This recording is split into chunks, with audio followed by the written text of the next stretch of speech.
Hi, this is Alex from Urban Sanctuary, and thank you so much for joining me today.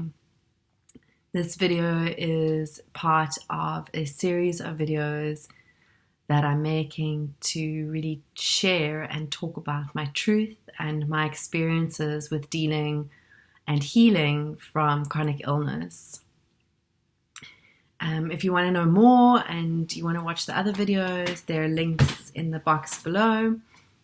You can also follow me on Instagram, our Facebook page, Urban Sanctuary, and the website.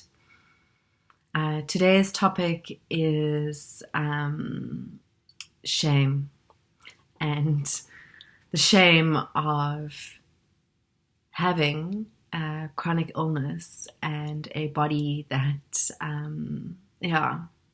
does not feel like yours anymore. And I think the biggest challenge is how to deal with that and move through that and kind of feel the shame and acknowledge it and what are the steps to really move through it and continue on your path. For me, there was a lot of shame, and it takes a lot of courage, I guess, to kind of talk about it. I'm kind of fidgeting with anxiety as I speak about it. I felt very ashamed when I first got sick that I even got sick. I've been a yoga teacher for more than 12 years. I really should have known better. And that's kind of the loop of messaging that was in my head. Like, how the hell did this happen to you? You really should know better. But I did know better, but it still happened. And I was really, really embarrassed that I ignored my body and my soul for so long and let it get as bad as it did. I kind of had a meltdown and then took some time off and then pushed again and went back to work. And then when I finally went to the doctor and she kind of gave me sick leave, non-negotiable for 3 weeks, I was like, no, 3 weeks, I'll be completely fine.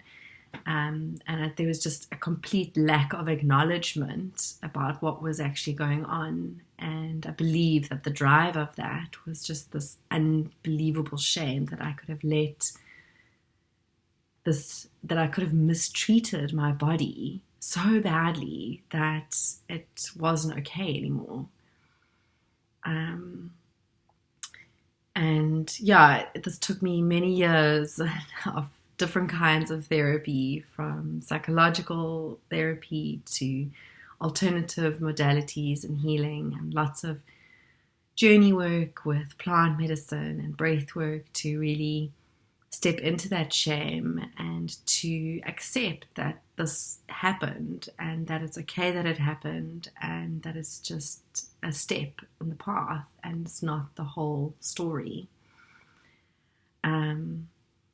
But shame is just a really tricky one, and Brené Brown has done amazing work with the topic of shame. She's in research and she's written and talked about it, and I can only encourage you to get into her literature and her videos, because this was really incremental in me understanding and grappling with the shame that I had in relation to the illness itself.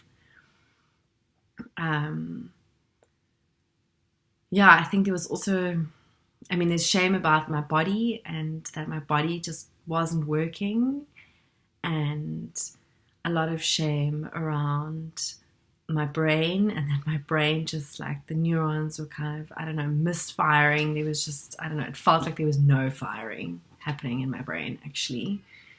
And there was just a lot of, I felt very detached from it, and just very like it wasn't real. And yeah, and that also didn't really help and contribute to dealing or healing. And the other huge element of shame, or the other area where there was a lot of shame for me, was in like my inability to perform anymore in my job. My journey actually started with having a huge burnout, and the result, I mean, I had a burnout because my whole life was my career and my team and the work that we were doing and my relationships with my clients. And I gave way more than 100% to that part of my life. And my whole identity was completely wrapped in and around this job. And when I couldn't do that anymore,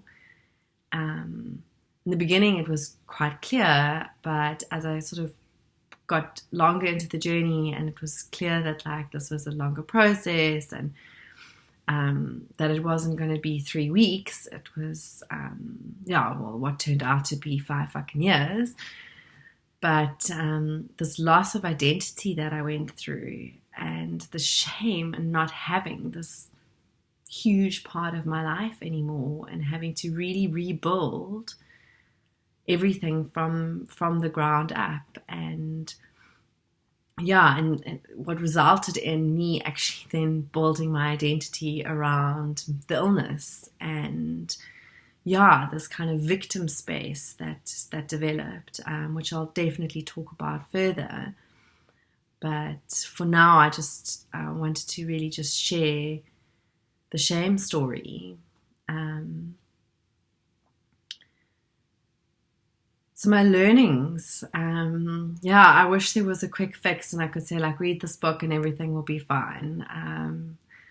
That's not how it happened for me. Maybe that happens for you, and amazing.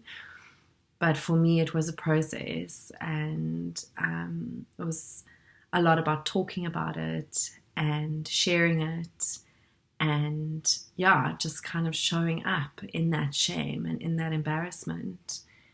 And Brene Brown actually has a quote exactly saying that this is what her research said, which was amazing for me, and I wanted to share that with you today. And she said, if we can share our story with someone who responds with empathy and understanding, shame can't survive. And this is from her book, Daring Greatly. And I really, really believe in that. And this is actually one of the contributing reasons to why my sister and I have started an monthly online support group for people dealing with chronic illness, specifically with the things that I went through, which is burnout, chronic fatigue syndrome, chronic pain, and Lyme's disease and bilharzia. So if you're going through any of that, or you know somebody who this might be relevant for, please just check out the links below and get in touch with us. We also do one-on-one coachings and consultings, so there's lots of different ways that we can listen and share our stories so that we can dissolve that shame. Please feel free to reach out, and also reach out if there's other topics that you want me to go into detail about. But for now, I really wish you a fantastic day, and sending love and light and laughter as always. Bye for now.